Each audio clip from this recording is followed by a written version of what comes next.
Hello, everyone. Today, we're going to explore trends and statistics surrounding relationships and sexuality in America. These topics are relevant to us all because norms and behaviors around us influence how we think about relationships. My goal is to provide an objective look at these trends without pushing any opinions, but simply to give you the facts. Before we dive into specifics, I want to emphasize that we'll focus on factual data regarding how people date, the age people get married, and statistics on cohabitation and contraception. This information will help you understand how relationships and sexuality are viewed in today's society, allowing you to draw your own conclusions on what makes the most sense for you and how to make sense of what's going on in the world around you. Let's start with adolescent dating. During the teenage years, many people start exploring romantic relationships, but it's important to note that it's perfectly normal not to be in a relationship during this time. In fact, around two-thirds of teens between 13 and 17 have never been in a dating relationship. For older teens, especially those aged 15, 17, more have had dating experience, but being single at this age is common. Interestingly, teens today are dating less than in the past. For example, in 1992, only 15% of 12th graders had never dated, but by 2017, that number had risen to 49%. While many assume teens are meeting romantic partners online, only about 24% of them do. Online dating is far more common among young adults. We've also seen a decline in sexual activity among teens. Around 30% of high school students report having had intercourse, a drop from 47% 10 years ago. Contraceptive use among teens is fairly high, with about 80% using contraception during their first sexual experience.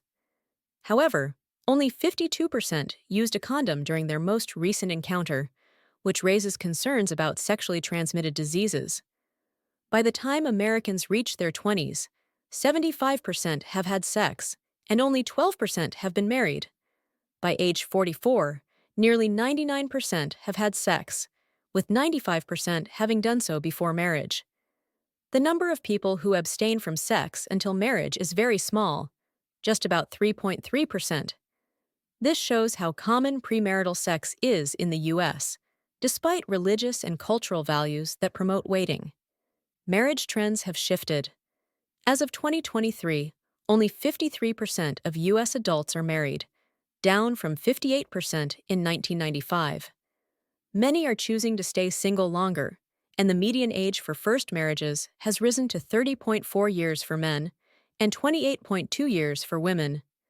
Additionally, more people are cohabiting before or instead of marriage. Around 59% of adults aged 18 to 44 have lived with a partner at some point. When people choose to marry, love is the top reason, with 88% of Americans saying it's very important. Other key reasons include making a lifelong commitment and companionship. Financial stability and legal benefits are less commonly cited, but remain significant. The divorce rate in the U.S. has declined over the last 40 years. As of 2022, there are about 14 divorces per 1,000 married women, a drop from 22.6 in the 1980s. While the figure of 50% of marriages ending in divorce is often quoted, recent estimates suggest the actual number is closer to 39%. Divorce rates are even higher for second and third marriages. Around 60 to 67% of second marriages and 73% of third marriages end in divorce. Catholics tend to have lower divorce rates, particularly if they marry within their faith. Around 28% of Catholics have been divorced, compared to higher rates in other groups. Cohabitation before marriage is common, but studies show that it can increase the likelihood of divorce by as much as 40%. This is especially true for women who have lived with multiple partners before marriage. Contraception use is widespread in the U.S. About 14% of women aged 15, 49 use the pill, 10.4% use long-acting reversible contraception like IUDs, and 18.1% rely on female sterilization. Interestingly, only 2% of Catholic women at risk for unintended pregnancy rely on natural family planning, despite the Church's teachings promoting it. To conclude, It's clear that what many Americans, and even Catholics, practice in terms of relationships and sexual behavior doesn't always align with the teachings of the Catholic Church. Personal decisions are often influenced by social norms, cultural trends, and individual circumstances. It's important to approach these differences with respect and understanding, recognizing that navigating these choices can be complex. Let's keep these points in mind as we move forward in this module,